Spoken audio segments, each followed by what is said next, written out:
Un hombre se sienta en una barca. A su alrededor, miles de personas se amontonan en la orilla del lago. El sol ya está alto. El calor es pesado. Y sin embargo, nadie se mueve. Nadie se va. Porque lo que está diciendo ese hombre no suena como ninguna otra cosa que hayan escuchado antes. No habla como los rabinos de la época, que citaban a los maestros anteriores para demostrar su autoridad.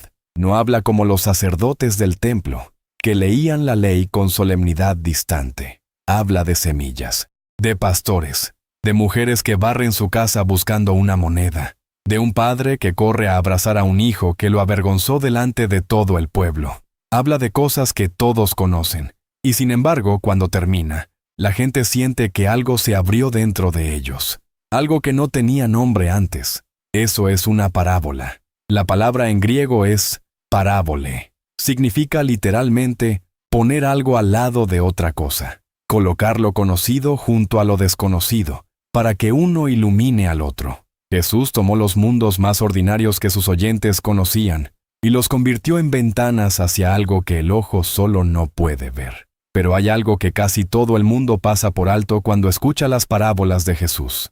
Las tratamos como ilustraciones religiosas, como historias con moraleja, como los equivalentes bíblicos de una fábula de Esopo. No lo son.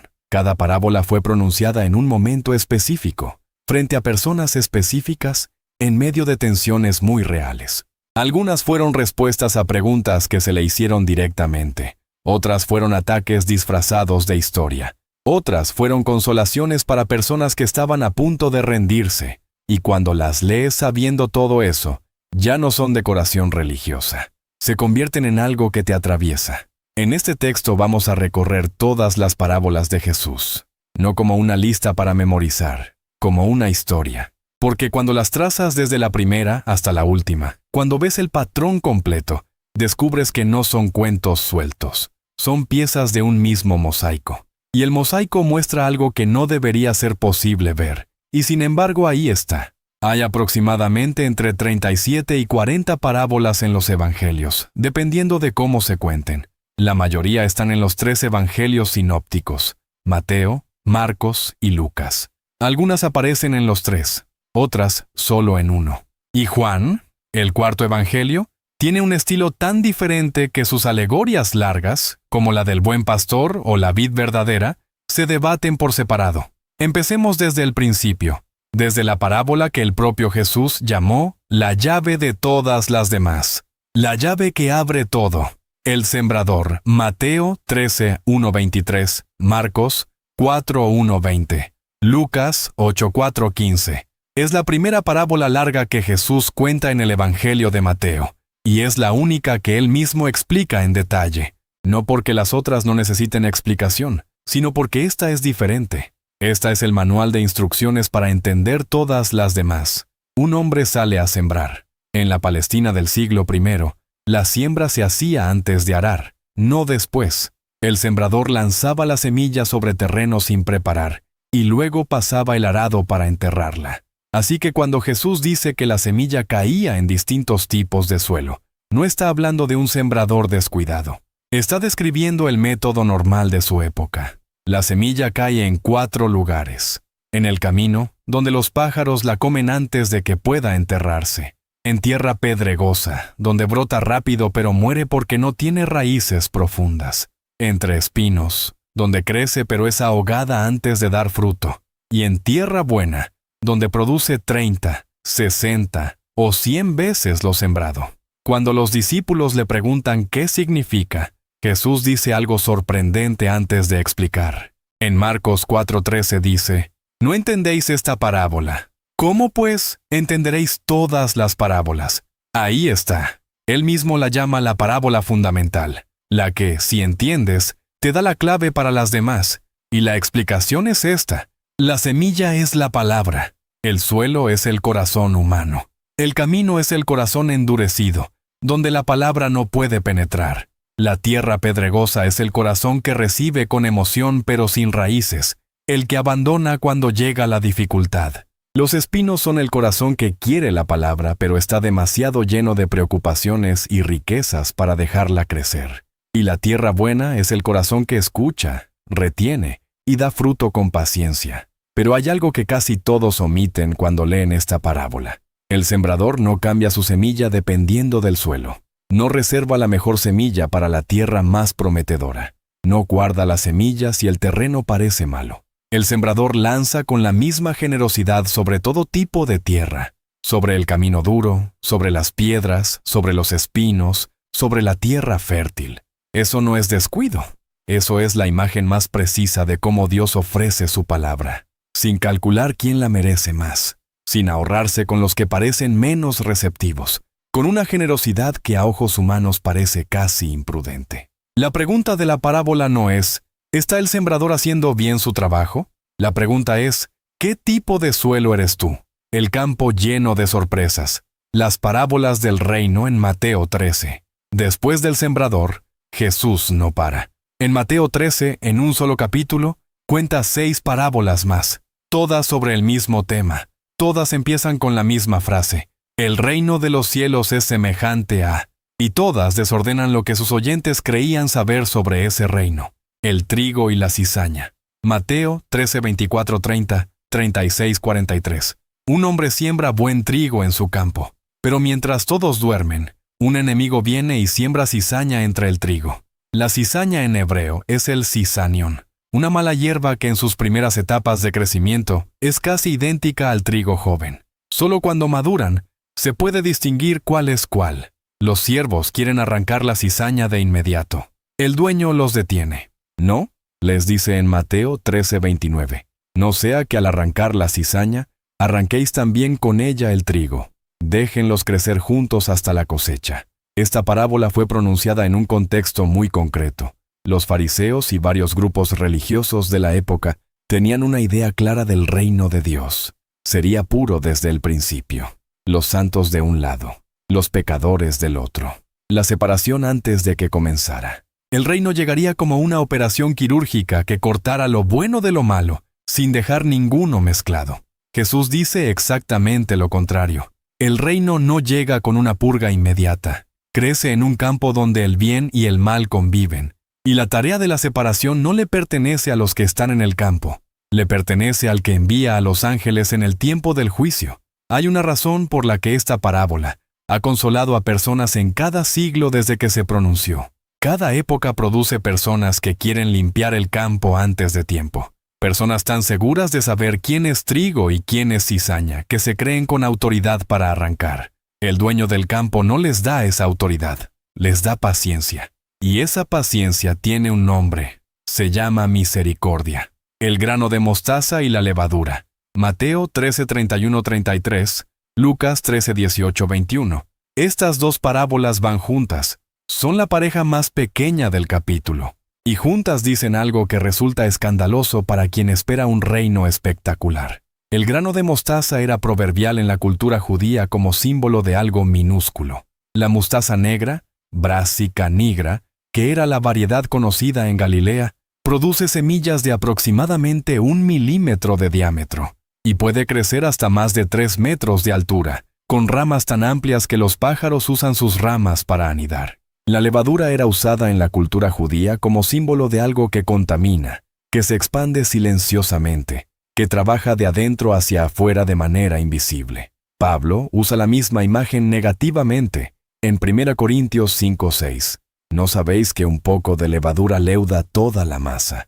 Y Jesús toma esas dos imágenes, la semilla más pequeña y el agente de contaminación silenciosa, y dice, así es como funciona el reino. No llega como un ejército, no llega con trompetas, llega como algo tan pequeño que lo puedes ignorar.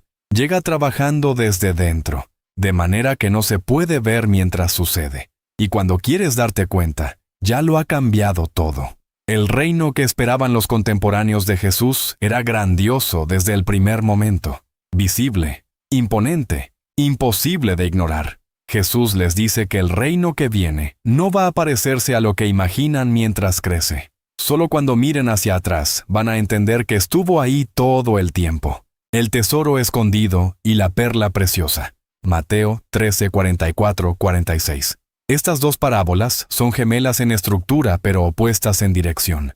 Y esa diferencia cambia todo. En la primera, un hombre está trabajando en un campo que no es suyo y descubre un tesoro escondido debajo de la tierra.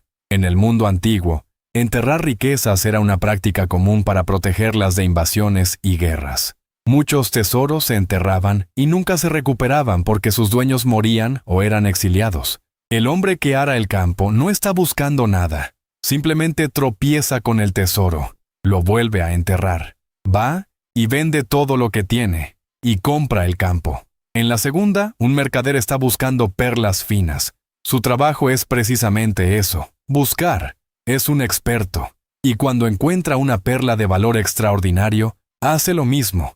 Vende todo y la compra. La diferencia es crucial. El primero no busca y encuentra. El segundo busca y encuentra. Uno es un trabajador ordinario. El otro es un experto en su campo. Uno tropieza con el reino.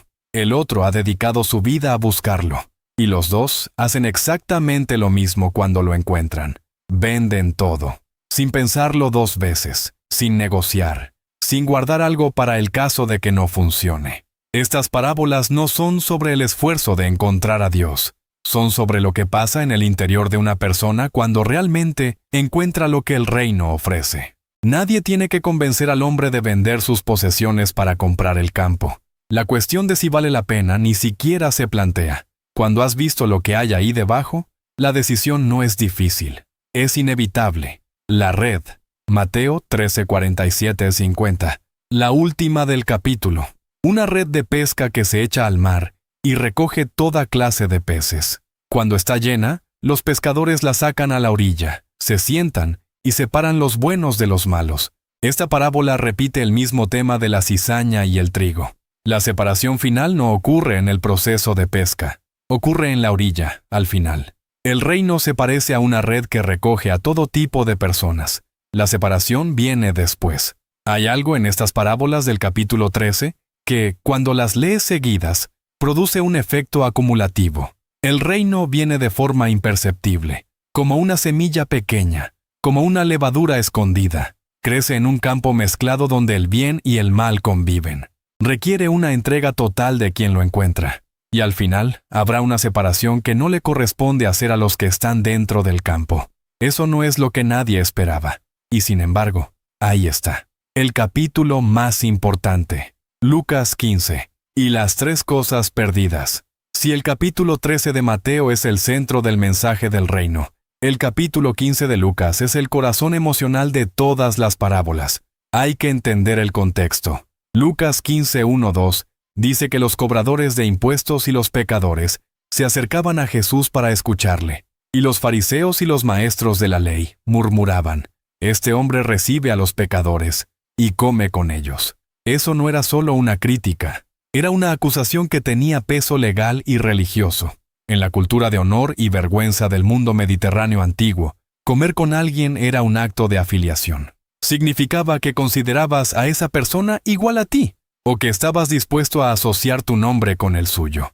Comer con recaudadores de impuestos, que eran considerados colaboradores del Imperio Romano y traidores a su propio pueblo, era una declaración pública escandalosa. La respuesta de Jesús no es un argumento teológico, es tres historias, una detrás de la otra, cada una más larga y más íntima que la anterior. La oveja perdida. Lucas 15:3-7, Mateo 18:12-14. Un hombre tiene 100 ovejas, pierde una, deja las 99 en el campo y va a buscar la que se perdió hasta encontrarla. Cuando la encuentra, la carga sobre sus hombros, vuelve a casa y llama a sus amigos y vecinos para celebrar. En la versión de Mateo, esta parábola está en el contexto de la comunidad de discípulos y es sobre cómo tratar a alguien que se ha desviado. En Lucas, está en la boca de Jesús, como respuesta directa a la acusación de los fariseos.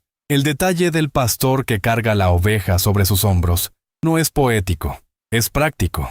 Una oveja que se ha perdido y ha estado asustada durante horas, a menudo queda en un estado de shock. Sus patas se bloquean. No puede caminar. El pastor tiene que cargarla. Jesús les está diciendo a los fariseos: la persona que dejó de caminar sola, la que ya no puede encontrar el camino de regreso, esa es la que requiere que alguien la vaya a buscar. Nadie reprocha al pastor por haber dejado las 99. Todo el mundo entiende que tenía que ir. Entonces la pregunta sin decir es, ¿por qué les parece incomprensible que yo haga lo mismo? La moneda perdida. Lucas 15, 8, 10. Una mujer tiene 10 monedas de plata. Pierde una. Enciende una lámpara, barre toda la casa y busca con cuidado hasta encontrarla. Cuando la encuentra, llama a sus amigas y vecinas. La moneda de plata, una dracma, era aproximadamente el salario de un día de trabajo. No era una fortuna, pero la mujer la busca como si lo fuera. Jesús, hablando a un auditorio donde estaban tanto hombres como mujeres, usa primero la imagen de un pastor, un hombre, y luego la imagen de una mujer buscando en su propia casa.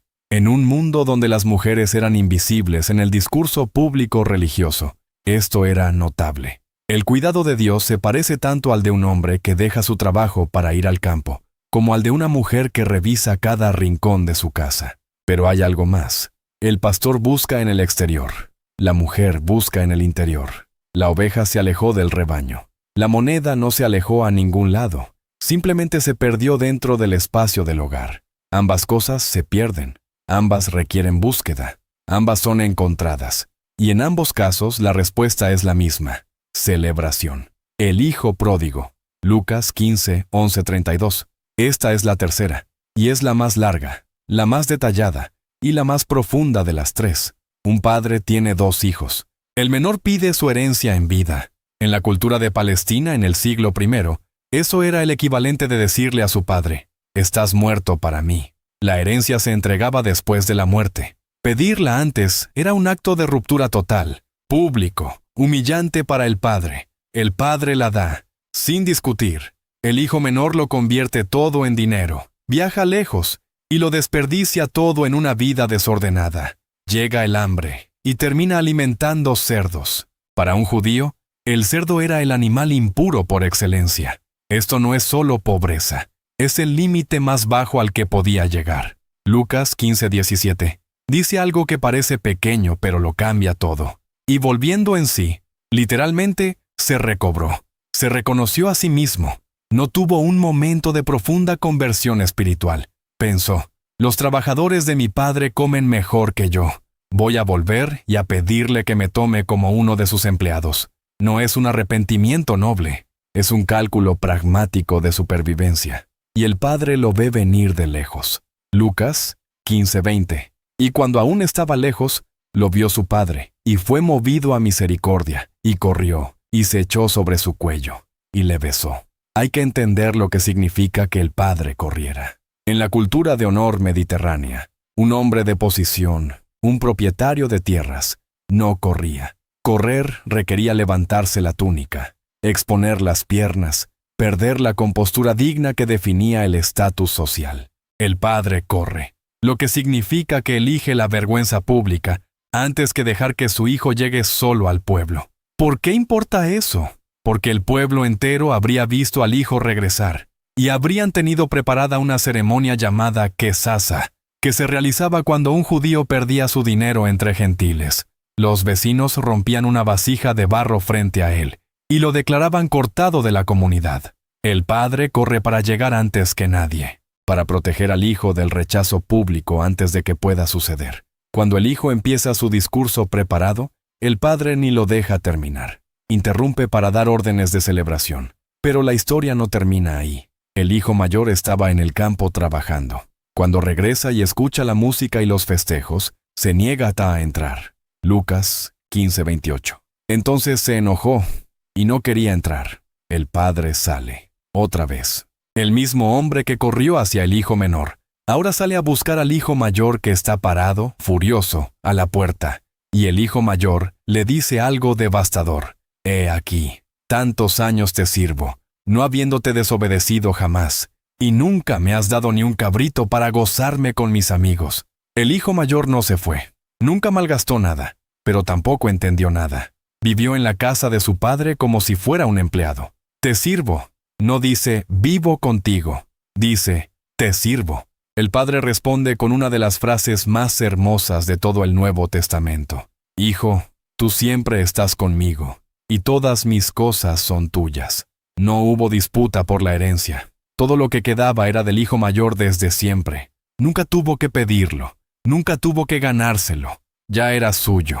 La parábola termina con el hijo mayor afuera, en el umbral. Lucas no escribe que entró. Termina abierta, porque Jesús está mirando a los fariseos cuando la termina, y les deja la pregunta sin formular. ¿Van a entrar a la fiesta o se van a quedar afuera, enojados de que el Padre reciba a los que regresaron? Las 3 parábolas del capítulo 15 son respuesta a la misma acusación, y juntas dicen, lo que se pierde es buscado, lo que se encuentra, celebrado. Y si alguien tiene problemas con eso, el problema no está en la celebración. El perdón que no negocia, las parábolas de la misericordia, el siervo despiadado. Mateo 18, 23, 35. Pedro le pregunta a Jesús cuántas veces debe perdonar a su hermano que peca contra él. ¿Hasta 7 veces? Pedro probablemente pensaba que 7 era una cifra generosa. La enseñanza rabínica de la época sugería perdonar 3 veces. Pedro duplica la cifra y añade una más. Jesús dice, 70 veces 7. No es una aritmética de 490 perdones. Es un desbordamiento de la lógica del conteo. Es decir, deja de llevar la cuenta. Y luego cuenta esta parábola. Un rey quiere ajustar cuentas con sus siervos. Uno le debe 10,000 talentos. Para que tengamos una idea de la magnitud, un talento equivalía aproximadamente a 20 años de salario de un trabajador. 10,000 talentos era una cifra imposible de pagar en varias vidas. Era, literalmente, una deuda impagable. El siervo cae de rodillas y pide tiempo. El rey, movido a compasión, hace algo que el siervo ni siquiera pidió. Le perdona la deuda completa. El siervo sale y se encuentra con un compañero que le debe 100 denarios, que equivalía aproximadamente a 100 días de salario. Una deuda real, concreta, pagable. El siervo agarra a su compañero por el cuello y lo manda a la cárcel hasta que pague. Cuando el rey se entera, llama al siervo. Mateo 18, 33. ¿No debías tú también tener misericordia de tu consiervo, como yo tuve misericordia de ti? La lógica es aplastante en su sencillez. El que ha recibido un perdón astronómico no puede ser inflexible con una deuda pequeña. No es que deba hacerlo porque la ética lo exige. Es que si realmente entendiste lo que te fue perdonado, la respuesta natural es diferente. Esta parábola explica por qué Jesús pone en el Padre Nuestro: perdónanos nuestras deudas, como también nosotros perdonamos a nuestros deudores. No es que Dios condicione su perdón al nuestro en un sentido contractual. Es que quien ha entendido el perdón que recibió y sigue siendo incapaz de perdonar, es señal de que en realidad nunca comprendió el primero. Los 2 deudores. Lucas 7:41, 43. Esta es una de las parábolas más cortas y también una de las más situadas en contexto. Jesús está cenando en casa de un fariseo llamado Simón. Una mujer entra, considerada pecadora por todos los presentes, y comienza a lavar los pies de Jesús con sus lágrimas y a secarlos con su cabello. El fariseo piensa, si este hombre fuera profeta, sabría quién es esta mujer y no la dejaría tocarlo. Jesús responde con 2 frases y una pregunta. Un acreedor tiene 2 deudores. Uno le debe 500 denarios, el otro 50. Ninguno puede pagar. El acreedor les perdona a ambos. ¿Cuál de los 2 lo amará más? Simón responde que el que más fue perdonado. Jesús dice, correcto. Y luego señala algo que debería haber avergonzado a Simón delante de sus propios invitados. Esta mujer hizo por mí todo lo que tú, como anfitrión, debías hacer y no hiciste. No lavó mis pies con agua, los lavó con lágrimas. No me ungió la cabeza con aceite, me ungió los pies con perfume. La parábola no explica el comportamiento de la mujer. Lo contrario, usa el comportamiento de la mujer como evidencia de la parábola. Ya está perdonada. Lo que Simón ve como un escándalo es la consecuencia visible de un encuentro que ya ocurrió. Los que más han sido perdonados, más aman. No es una ley, es una observación. Rezar sin rendirse. Las parábolas de la oración.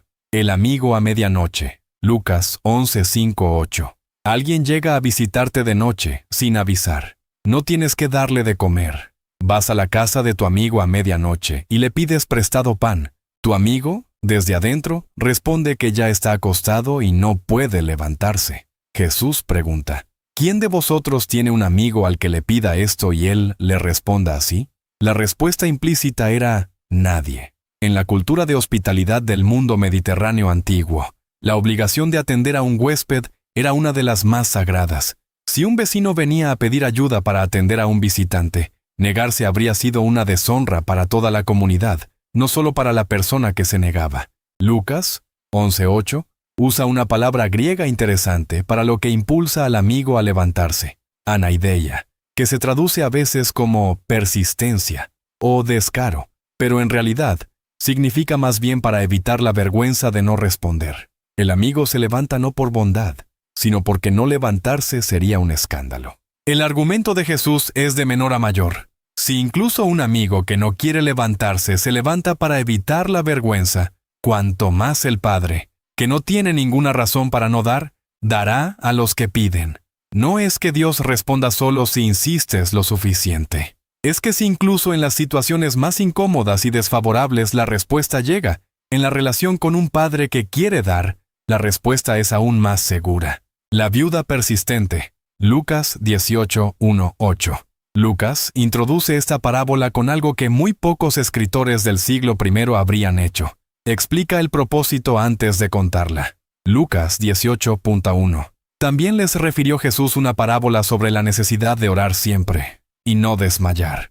Una viuda acude repetidamente ante un juez que no teme a Dios ni respeta a nadie. Le pide justicia contra un adversario. El juez la ignora, pero ella no para. Finalmente, el juez dice: aunque ni temo a Dios, ni tengo respeto a hombre. Sin embargo, porque esta viuda me es molesta, le haré justicia, no sea que viniendo de continuo, me agote la paciencia. La viuda es una de las personas con menos poder en toda la estructura social de su época.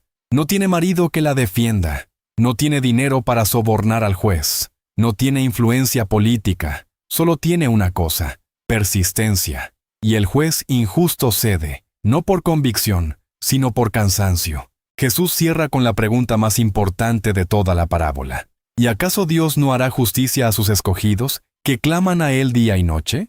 ¿Se tardará en responderles? El argumento es, otra vez, de menor a mayor. Si un juez corrupto, sin ninguna razón para hacer justicia, eventualmente la hace porque alguien no para de pedir, ¿no hará justicia un padre que ya quiere hacerla? Y luego Jesús añade algo que hace que la parábola duela de una manera diferente. Pero cuando venga el Hijo del Hombre, ¿hallará fe en la tierra? No termina en triunfo. Termina en una pregunta abierta sobre si la gente seguirá rezando cuando la respuesta parezca tardarse. La parábola no es solo sobre la oración eficaz. Es sobre si la fe puede sostenerse en el silencio. El escándalo de la gracia. Las parábolas que molestaron a todos los trabajadores de la viña.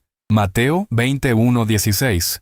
Esta parábola ha incomodado a lectores durante 20 siglos, y eso probablemente significa que hace exactamente lo que debe hacer. Un dueño de viña sale temprano en la mañana y contrata trabajadores para su viña, acordando pagarles un denario por el día de trabajo. Un denario era el salario estándar de un día.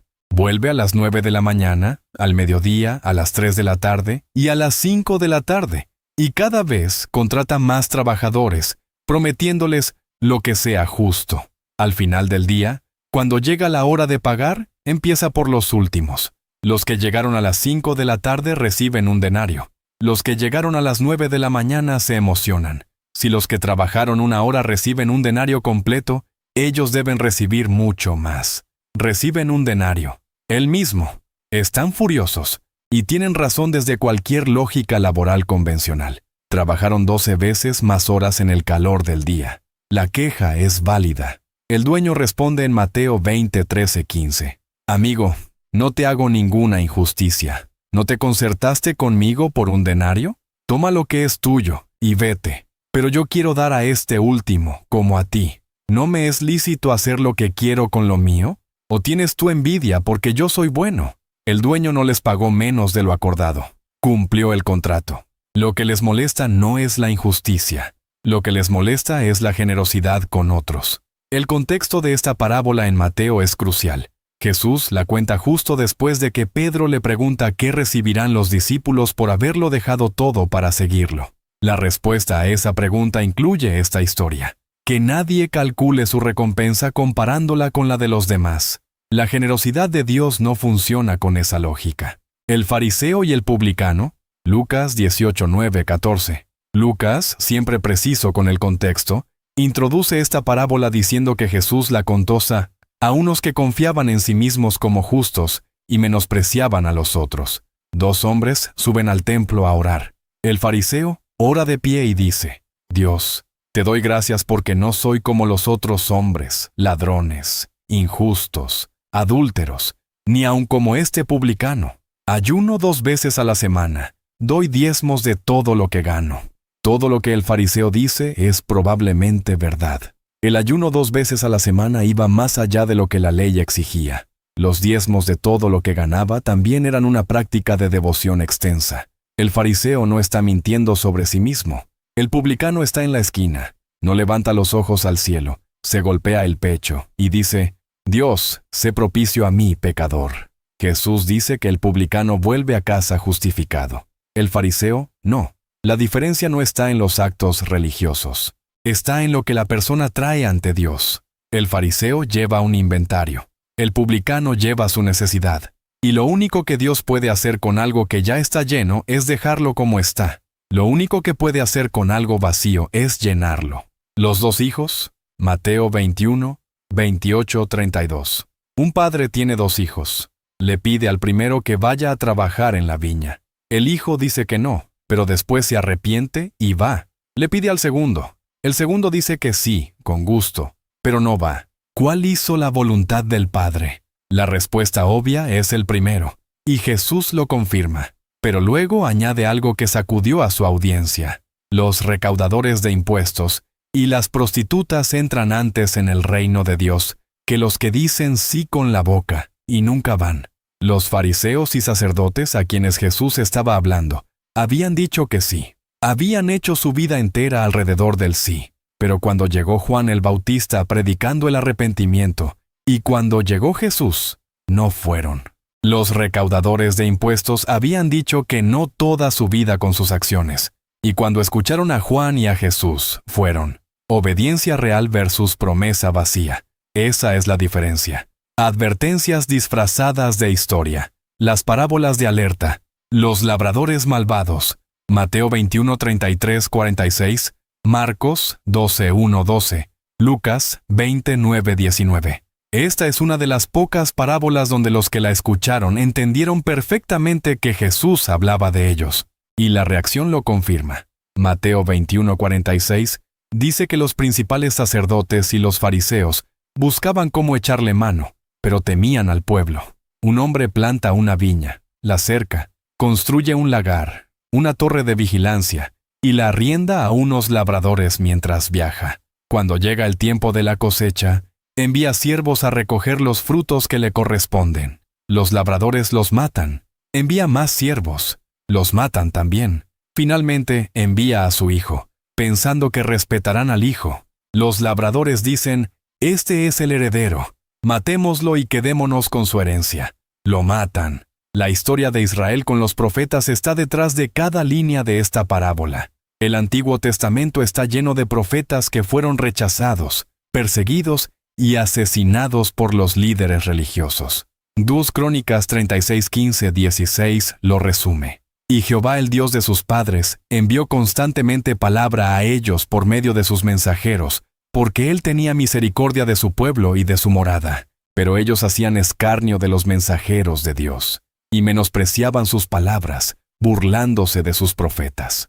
Los que escuchaban esta historia sabían perfectamente quiénes eran los labradores, quiénes eran los siervos enviados, y quién era el Hijo.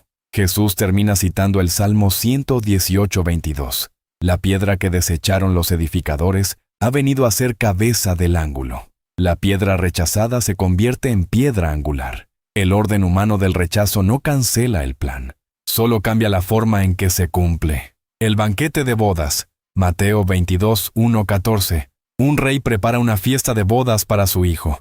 Envía a sus siervos a llamar a los invitados. Nadie viene. Algunos ignoran la invitación y se van a sus negocios. Otros matan a los mensajeros. El rey, furioso, envía a su ejército, destruye a los asesinos y manda a sus siervos a las calles a invitar a todo el que encuentren, buenos y malos. La sala de bodas se llena. Pero entonces, el rey encuentra a un hombre sin traje de bodas y lo echa fuera. Hay dos partes en esta parábola que se interpretan de formas diferentes. La primera es el rechazo de los invitados originales, que muchos comentaristas leen como Israel rechazando el mensaje del reino. La segunda, y más difícil, es la expulsión del hombre sin traje. ¿Cómo podía alguien que fue llamado de urgencia desde la calle tener un traje de bodas? En algunas culturas del mundo antiguo, los anfitriones de grandes banquetes proporcionaban vestimenta apropiada a los invitados. Si ese era el caso aquí, el hombre sin traje no fue sorprendido por no tener ropa adecuada. Deliberadamente rechazó lo que le fue ofrecido y entró de todas formas en sus propios términos. La parábola dice que la invitación es abierta para todos, pero también dice que entrar en los propios términos, sin recibir lo que el rey ofrece para estar en su presencia, tampoco funciona. La gracia es gratuita, pero no es trivial. El rico insensato, Lucas 12, 16, 21. Un hombre rico tiene una cosecha tan abundante que sus graneros no son suficientes. Decide derribarlos y construir otros más grandes. Dice para sí mismo, alma, tienes muchos bienes guardados para muchos años. Repósate, come, bebe, alégrate. Esa noche muere. Lucas 12:20 es una de las frases más crudas de todo el Nuevo Testamento. Pero Dios le dijo, necio, esta noche vienen a pedirte tu alma, y lo que has provisto, ¿de quién será? El hombre no es condenado por ser rico, no es condenado por planear, es condenado por una sola cosa. Organizó toda su vida como si tuviera control sobre cuándo terminaba. Construyó sus planes con la suposición de muchos años, sin cuestionarse ni un momento si esos años eran suyos para disponer. Jesús añade en el versículo 21, así es el que hace para sí tesoro, y no es rico para con Dios. La pregunta que deja la parábola no es, ¿tienes dinero? La pregunta es, ¿hacia dónde señalan tus planes? ¿Hacia adentro o hacia afuera? El rico y Lázaro. Lucas 16, 19, 31. Esta parábola es única en todo el conjunto. Es la única en que un personaje tiene nombre propio. El pobre se llama Lázaro, que en hebreo es Eleazar, y significa Dios ayuda. El rico no tiene nombre. Un hombre rico viste de púrpura y lino, los tejidos más costosos de la época, y celebra fiestas espléndidas cada día. A la puerta de su casa yace Lázaro, cubierto de llagas, esperando comer las migajas que caen de la mesa. Ambos mueren. Lázaro es llevado al seno de Abraham, el rico al lugar de tormento. Desde ahí, el rico levanta los ojos y ve a Lázaro a distancia. Le pide a Abraham que Lázaro venga a aliviar su sed. Abraham responde que hay un gran abismo entre los dos, que nadie puede cruzar. El rico entonces pide que Lázaro sea enviado a advertir a sus 5 hermanos. Abraham dice, tienen a Moisés y a los profetas, que los escuchen. El rico insiste, no, padre Abraham, pero si alguno fuere a ellos de entre los muertos, se arrepentirán. Abraham responde con una de las frases más inquietantes de los evangelios. Si no oyen a Moisés y a los profetas, tampoco se persuadirán aunque alguno se levantare de los muertos. Esa última línea adquiere un peso diferente cuando se lee en el Evangelio de Juan, donde otro Lázaro es resucitado de los muertos. Juan 11. Los líderes religiosos lo ven y deciden matar tanto a Jesús como a Lázaro. Exactamente lo que Abraham predijo, que ni una resurrección sería suficiente para los que no quieren escuchar. El rico no fue condenado por tener dinero. Fue condenado por no ver a Lázaro que estaba en su puerta todos los días. La parábola no habla de una teología abstracta sobre el infierno. Habla de lo que sucede cuando, teniendo ojos, decides no ver. El precio de seguir. Las parábolas del costo. El constructor de la torre y el rey que va a la guerra. Lucas 14, 28, 33. Estas dos parábolas van juntas. Son gemelas. Y Jesús las pronuncia justo después de hablar sobre lo que significa seguirlo. Un constructor quiere edificar una torre. Antes de empezar, no se sienta primero a calcular si tiene suficiente para terminarla. Porque si pone los cimientos y no puede terminar, todos los que lo vean se burlarán de él. Un rey quiere ir a la guerra contra otro rey. No considera primero si con 10,000 puede enfrentarse al que viene con 20,000. Y si no puede, mientras el otro está lejos, le envía embajadores a pedir condiciones de paz. Lucas 14:33 es la conclusión que Jesús saca de las dos. Así pues, cualquiera de vosotros que no renuncia a todo lo que posee, no puede ser mi discípulo. Esta es una de las enseñanzas más duras de Jesús, y lo que la hace más dura todavía es que viene envuelta en un argumento de sentido común. No es irracionalidad mística, es cálculo práctico. Si empiezas algo que no puedes terminar, es mejor no empezarlo. Si no tienes los recursos para una guerra, es mejor negociar antes que entrar y perder. La lógica apunta hacia esto. Seguirlo es costoso. Saber eso antes de comprometerse no es cobardía, es honestidad. El problema no es el que calcula el costo y decide no seguir. El problema es el que no calcula y empieza entusiasmado, para luego abandonar porque no estaba preparado para lo que requería. El administrador astuto, Lucas 16:1-13. Esta es probablemente la parábola más malentendida de todas, porque a primera vista parece que Jesús está elogiando a alguien que hizo trampa. Un administrador es acusado ante su señor de desperdiciar sus bienes. El señor le avisa que será despedido. Antes de que eso ocurra, el administrador llama a cada uno de los deudores de su señor y les reduce las deudas. Al que debía 100 barriles de aceite, le dice que escriba 50. Al que debía 100 medidas de trigo, le dice que escriba 80. El señor, al enterarse, alaba la astucia del administrador. ¿Qué está pasando aquí? Una de las interpretaciones más respaldadas por estudiosos como Kenneth Bailey es que el administrador, al reducir las deudas, estaba quitando su propia comisión de las cifras. En el sistema de la época, los administradores cargaban sus propios honorarios sobre las deudas de los clientes. Lo que el administrador hizo fue renunciar a su propia ganancia para crear goodwill con los deudores, personas que podrían recibirlo en sus casas cuando ya no tuviera trabajo. El Señor no lo alaba por robar, lo alaba por usar con inteligencia lo que tenía para asegurar su futuro relacional. La lección que Jesús saca no es, sean deshonestos. La lección es, los hijos de este mundo son más astutos que los hijos de luz en administrar los recursos para sus propósitos. Usen los recursos materiales para generar amistades eternas. Lo material es temporal. Las relaciones son lo que dura. Lucas 16:9. Ganad amigos por medio de las riquezas injustas, para que cuando éstas falten, os reciban en las moradas eternas. La cuenta regresiva. Las parábolas del juicio final. A medida que los evangelios avanzan hacia la Semana Santa, hacia la última semana de vida de Jesús, las parábolas cambian de tono. Se vuelven más urgentes, más escatológicas. El tiempo se acorta dentro de la narrativa y las parábolas lo reflejan. Las 10 vírgenes. Mateo 25:1-13. 10 mujeres esperan al novio para la procesión de bodas. 5 llevan aceite extra en sus vasijas además del que está en sus lámparas. 5 no llevan aceite de repuesto. El novio tarda, todas se duermen. A medianoche se escucha el grito. ¡Aquí viene el novio! Las 10 se levantan. Las 5 que no tienen aceite extra piden a las otras que compartan. Las otras responden que no pueden, porque si comparten, no alcanzará para ninguna, y les dicen que vayan a comprar. Mientras van a comprar, llega el novio. Las 5 que estaban preparadas entran con él. La puerta se cierra. Cuando las 5 regresan y llaman, el novio responde desde adentro. De cierto os digo, que no os conozco. Esta parábola sigue incomodando porque las 5 vírgenes prudentes no comparten su aceite. ¿No es eso egoísmo? La respuesta está en entender qué representa el aceite. Sea cual sea la interpretación específica, hay algo que no se puede transferir de una persona a otra. La preparación personal, la vida interior, la fe que se ha construido en el tiempo de espera.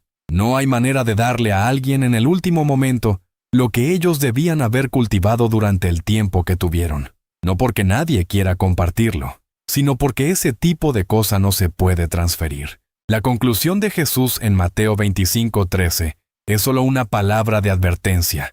Velad, pues, porque no sabéis el día ni la hora. No es amenaza, es instrucción práctica. El tiempo de preparación es ahora, no en el momento en que se escuche el grito. Los talentos. Mateo 25:14-30.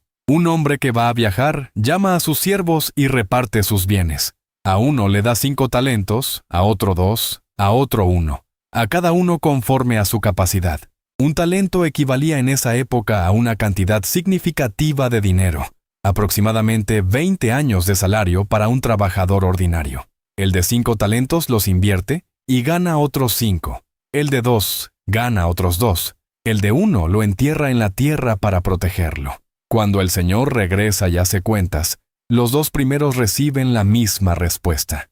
Bien, buen siervo y fiel, sobre poco has sido fiel, sobre mucho te pondré. Entra en el gozo de tu Señor. Al de 1 talento, que regresa con el mismo talento diciéndole que lo guardó por miedo porque sabía que el Señor era exigente. El Señor le responde con dureza: si sabías que era exigente, ¿por qué no pusiste mi dinero en el banco para que al menos generara intereses? Le quitan el talento, y lo que tenía se le da al que tiene 10. Hay algo importante que notar. El siervo de 1 talento no es castigado por ganar menos que los otros 2. Es castigado por no intentar nada. El Señor no compara al de 1 talento con el de 5. Lo compara con lo que él mismo podría haber hecho con lo que recibió. Las palabras con que se describe al siervo improductivo son precisas. Le dice al Señor que tenía miedo. El miedo paralizó lo que tenía, y lo que no se usa, se pierde. No por castigo arbitrario, sino porque es la naturaleza de las cosas. Lo que no crece, disminuye. Las ovejas y los cabritos. Mateo 25, 31, 46. Esta es la última gran parábola de Jesús en el Evangelio de Mateo. Y es también la más perturbadora. El Hijo del Hombre viene en su gloria. Todas las naciones son reunidas delante de él. Separa a las ovejas a su derecha y a los cabritos a su izquierda. A las ovejas les dice que hereden el reino preparado para ellos desde la fundación del mundo. Porque cuando tuvo hambre le dieron de comer. Cuando tuvo sed le dieron de beber. Cuando fue forastero lo recibieron. Cuando estuvo desnudo lo cubrieron. Cuando estuvo enfermo y en la cárcel lo visitaron. Los justos preguntan desconcertados: ¿cuándo te vimos en esas condiciones y te ayudamos? La respuesta: en cuanto lo hicisteis a uno de estos mis hermanos más pequeños, a mí lo hicisteis. A los cabritos les dice lo mismo, pero al revés. Y ellos también preguntan: ¿cuándo te vimos así y no te ayudamos? La respuesta es la misma en negativo. Hay 2 cosas que hacen que esta parábola sea diferente de todas las demás. La primera es que los que entran al reino no son conscientes de haber hecho algo meritorio. No llevaban un registro, no actuaban para ser recompensados. Simplemente vieron una necesidad y respondieron. La segunda es que los que no entran tampoco son conscientes de haber fallado deliberadamente. Su pregunta es genuina. No vimos. Esa es precisamente la diferencia. Los primeros veían, los segundos no. El texto no enseña que la salvación es por obras. Enseña que la fe que transforma produce una forma de ver, que hace que la respuesta a la necesidad sea automática, invisible para quien la practica, y la ausencia de esa visión es la señal de que algo faltó en el fondo. Lo que el campo guarda. Las parábolas del crecimiento silencioso. La semilla que crece sola. Marcos 4, 26, 29. Esta parábola aparece solo en Marcos. Es breve, casi olvidada, pero dice algo que ninguna otra dice de esa manera. Un hombre echa semilla en la tierra. Se acuesta, se levanta, pasa la noche, pasa el día. La semilla brota y crece. El hombre no sabe cómo. La tierra produce por sí misma. Primero la hierba, luego la espiga, luego el grano lleno en la espiga. Y cuando el fruto está maduro, mete la hoz porque la cosecha ha llegado. En griego, la frase no sabe cómo es automaton, de donde viene nuestra palabra automático. La tierra produce por sí sola, de manera que está más allá del entendimiento o control del sembrador. El reino tiene una dinámica propia, que no depende de que el sembrador entienda exactamente cómo funciona, o que esté activamente interviniendo en cada etapa. La semilla hace lo que la semilla hace. El crecimiento obedece a leyes que están en la naturaleza misma de lo que fue sembrado. Hay algo liberador en esa imagen para cualquiera que se haya sentido responsable de que el reino funcione. El sembrador siembra, duerme, se despierta, hace lo suyo, y el proceso que está más allá de su control sigue su curso. La higuera estéril, Lucas 13, 6, 9. Un hombre tiene una higuera plantada en su viña. Viene buscando fruto por 3 años y no encuentra. Le dice al que cuida la viña que la corte. Está ocupando espacio inútilmente. El viñador responde: Señor, déjala todavía este año hasta que yo cave alrededor de ella y la abone. Y si diere fruto, bien, y si no, la cortarás después. Esta es una de las parábolas de menor drama externo, pero de mayor tensión interna. El árbol no sabe que está siendo evaluado. El viñador intercede por él. Le pide un año más, un año de cuidado intensivo. El final queda abierto. No sabemos si el árbol dio fruto. La parábola termina antes de que llegue ese momento. Esa apertura es intencional. El árbol cuyo destino se debate podría ser cualquier persona que está recibiendo ese año extra, ese tiempo de gracia adicional que no merece por lógica de producción, que existe solo porque alguien intercedió. El pastor que no se parece a ningún otro. Las alegorías de Juan. El Evangelio de Juan es fundamentalmente diferente a los otros 3. No tiene parábolas en el formato sinótico. Lo que tiene son discursos largos con imágenes extendidas que funcionan de manera diferente, pero apuntan al mismo lugar. El buen pastor, Juan 10, 1-18. Jesús dice: Yo soy el buen pastor. No es el único pastor, no es un pastor, es el buen pastor. Esa distinción en griego, kalos poimen, tiene peso. El buen pastor entra por la puerta. Los ladrones y asaltantes escalan. El portero le abre al pastor. Las ovejas conocen su voz. No siguen a un extraño porque no conocen su voz. Pero la parte que distingue al buen pastor de todos los demás es el versículo 11. El buen pastor su vida da por las ovejas. Y el contratado, el que cuida las ovejas pero no le pertenecen, cuando ve venir al lobo, abandona y huye. La diferencia no es de habilidad, es de pertenencia y amor. El contratado no huye porque sea cobarde o incompetente. Huye porque las ovejas no son suyas. No tiene razón suficiente para quedarse cuando el costo es demasiado alto. Juan 10, 14-15 es la declaración más personal de toda la alegoría. Yo soy el buen pastor, y conozco mis ovejas, y las mías me conocen, así como el Padre me conoce a mí, y yo conozco al Padre, y pongo mi vida por las ovejas. El conocimiento entre el pastor y las ovejas es equiparado al conocimiento entre el Hijo y el Padre. Esa es la profundidad de relación que está describiendo. Y luego añade algo que en ese contexto debió sonar extraño. También tengo otras ovejas que no son de este redil. Aquellas también debo traer, y oirán mi voz, y habrá un rebaño y un pastor. Las otras ovejas de otro redil, las que están fuera del círculo visible de quienes lo conocen. Esto fue pronunciado frente a oyentes judíos, en el contexto del templo de Jerusalén. Lo que Jesús está describiendo es un rebaño que no cabría dentro de las fronteras de ningún grupo étnico o religioso específico. Un rebaño cuya única característica definitoria es que reconoce esa voz, la vid verdadera. Juan 15, 1-8. La última noche antes de su arresto, en el camino desde el aposento alto hacia el Getsemaní, Jesús dice: Yo soy la vid verdadera, y mi Padre es el labrador. El símbolo de la vid tenía una historia enorme en el Antiguo Testamento. Israel era la vid de Dios. Salmo 88. Hiciste venir una vid de Egipto. Isaías 5 tiene una alegoría entera sobre la viña de Dios, que no produce el fruto esperado. Jeremías, Ezequiel y Oseas usan la misma imagen para describir a Israel. Cuando Jesús dice, Yo soy la vid verdadera, está diciendo que en él se cumple lo que Israel como nación nunca pudo ser completamente, la vid que produce el fruto que el Padre espera. Y los discípulos son los sarmientos. Juan 15:5. Yo soy la vid, vosotros los pámpanos.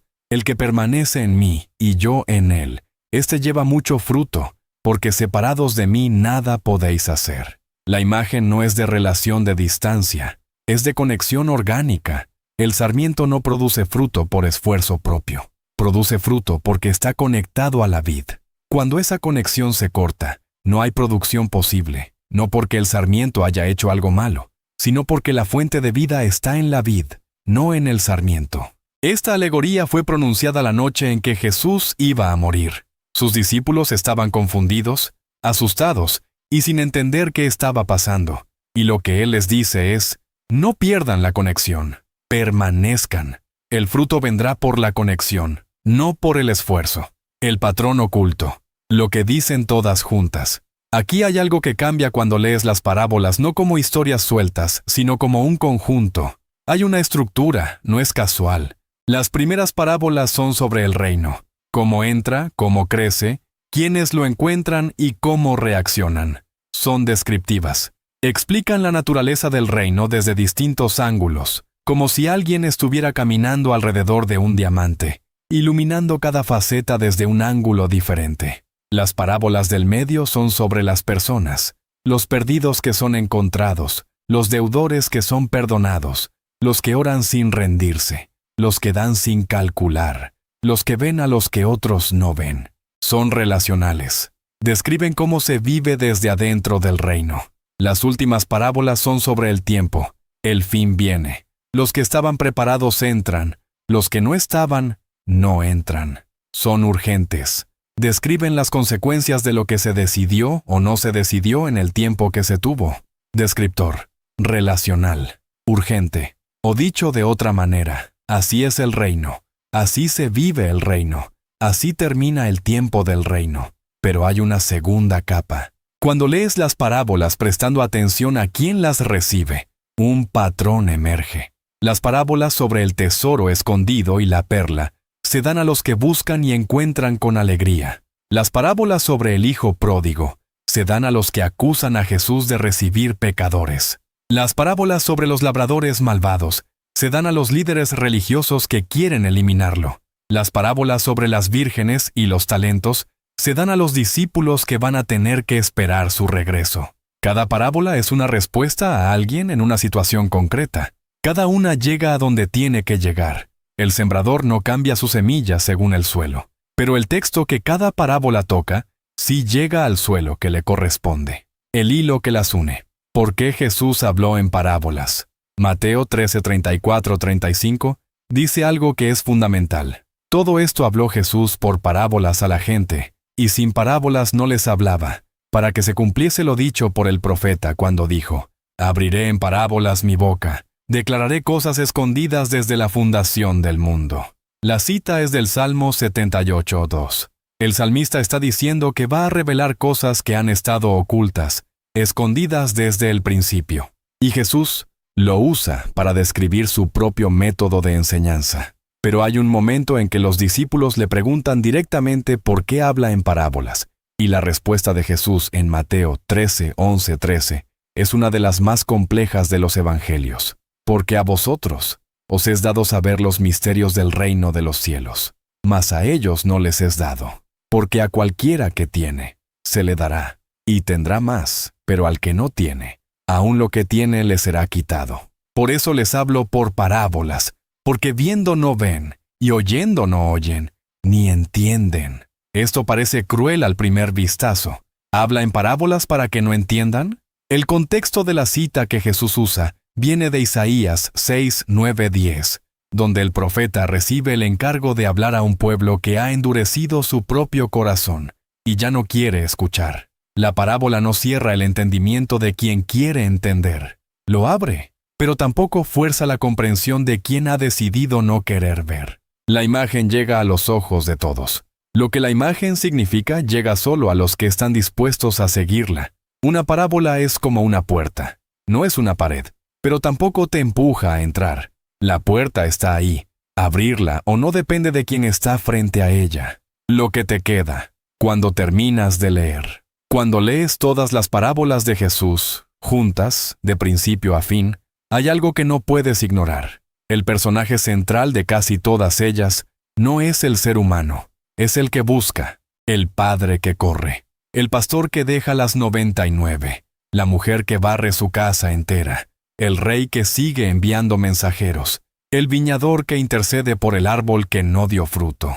Las parábolas de Jesús no son, en el fondo, una enseñanza moral sobre cómo debemos ser nosotros. Son antes que nada una descripción de cómo es Él, de cómo funciona el reino que Él trae, de cómo responde a lo que se pierde, a lo que no da fruto todavía, a lo que tardó en decidirse, a lo que llegó a las 5 de la tarde cuando los demás ya llevaban 12 horas trabajando, Está el padre que corre a encontrar al hijo antes de que llegue solo al pueblo, para protegerlo del rechazo. Está el pastor que deja el rebaño seguro para ir por una sola oveja que no puede caminar. Está el rey que sigue enviando invitados a la fiesta aunque los primeros rechazaran la invitación. Está el sembrador que lanza semillas sobre todo tipo de suelo, sin ahorrarse con nadie. Está el dueño de la viña que al final del día paga con la misma generosidad al que llegó a las 5 que al que llegó a las 6 de la mañana. Estas no son imágenes de un Dios distante que evalúa a los seres humanos desde lejos. Son imágenes de un Dios que sale, que corre, que busca, que espera, que celebra. Y cuando las lees todas de corrido, empieza a emerger un patrón que no es accidental. Las parábolas del reino dicen cómo llega. Las parábolas de la gracia dicen cómo recibe. Las parábolas de la oración dicen que escucha. Las parábolas del juicio dicen que vuelve. Las parábolas del costo dicen que pide todo. Las parábolas del crecimiento dicen que tiene paciencia. Juntas forman una imagen de alguien que no se parece a ninguna otra figura religiosa de ninguna época. Alguien que para describir a Dios usa una mujer barriendo su casa en busca de una moneda. Un padre que corre levantando su túnica delante de todo el pueblo. Un sembrador que lanza semilla incluso sobre el suelo que sabe que no la recibirá bien. Hay una parábola que no está en los evangelios, pero que las resume a todas.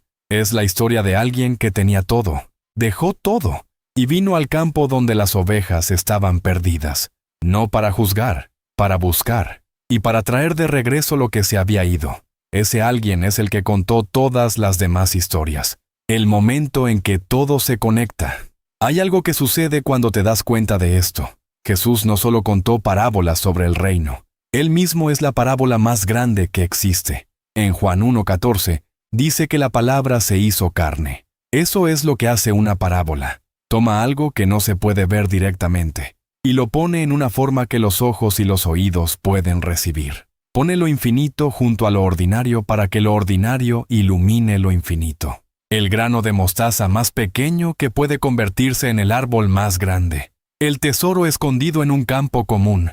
El fermento que trabaja en silencio desde adentro. El sembrador que sale al alba a lanzar semillas sin garantías. Cada imagen apunta hacia algo que él mismo es. Y hay un detalle que cambia la lectura de todas las parábolas cuando lo ves. En la parábola de los labradores malvados, el hijo es enviado al final. Es el último mensajero. Y los labradores lo matan. En las parábolas de la oveja perdida, de la moneda perdida, del hijo pródigo, hay búsqueda y celebración. En la parábola de los labradores, el hijo también viene a buscar lo que le corresponde al dueño. Y lo matan. Esa parábola no tiene final feliz dentro de sí misma. El final feliz llega fuera de ella. En la piedra que los constructores rechazaron. En lo que Jesús mismo dice al final de la parábola, citando el Salmo 118. Lo que fue rechazado se convierte en la piedra angular. La historia del reino no termina con el rechazo, termina con el rechazo convertido en fundamento. Lo que se queda. Cuando cierras los evangelios después de leer todas las parábolas, hay cosas que permanecen. Permanece la imagen del Padre que corre, porque esa imagen es imposible de olvidar, una vez que entiendes lo que significa que corra, que eligió su vergüenza pública antes que dejar que su hijo llegara solo. Permanece la imagen del sembrador que lanza semilla en todo tipo de suelo, incluso en el que sabe que no producirá, porque esa generosidad sin cálculo no se parece a ninguna otra lógica. Permanece la imagen de la viuda que no para de ir ante el juez, no porque tenga poder, porque tiene razón y no se rinde. Permanece la imagen del hombre que vende todo para comprar el campo donde está el tesoro, sin negociar, sin guardar nada por si acaso, porque cuando has visto lo que hay ahí debajo, el cálculo ya no hace falta. Permanece la imagen de las puertas abiertas en todas direcciones, norte, sur, este, oeste, para que no importa desde dónde vengas, haya una entrada con un nombre que reconoces, y permanece algo más silencioso. La forma en que Jesús contó estas historias, no como un maestro que explica conceptos, como alguien que había visto las cosas de las que hablaba, como alguien que conocía al Padre que corre, al pastor que busca, al sembrador que sale al amanecer, no porque se los habían contado, sino porque Él era de ahí. Las parábolas de Jesús son ventanas, cada una pequeña, cada una apuntando en una dirección ligeramente diferente. Pero cuando las pones juntas, las ventanas forman una imagen, y la imagen muestra un paisaje que nadie había pintado antes, un lugar donde lo perdido es buscado, donde lo que llega tarde recibe igual que lo que llegó temprano, donde el árbol que no dio fruto todavía tiene a alguien intercediendo por él, donde la semilla más pequeña termina siendo el árbol más alto, donde el hijo que volvió sin merecer nada encuentra al padre ya corriendo hacia él. Ese lugar no está ubicado en ningún mapa del siglo I, y sin embargo, Jesús lo describe con una precisión que solo puede venir de quien lo conoce de primera mano. Las parábolas no son ilustraciones de verdades religiosas abstractas, son ventanas hacia un lugar real, y la persona que las cuenta no es solo el guía turístico, es también el que abrió las ventanas. Si esto abrió algo en ti que no sabías que estaba cerrado, compártelo con alguien que necesita escucharlo. Las parábolas viajaron durante 2000 años de boca en boca antes de llegar hasta aquí. Que sigan viajando.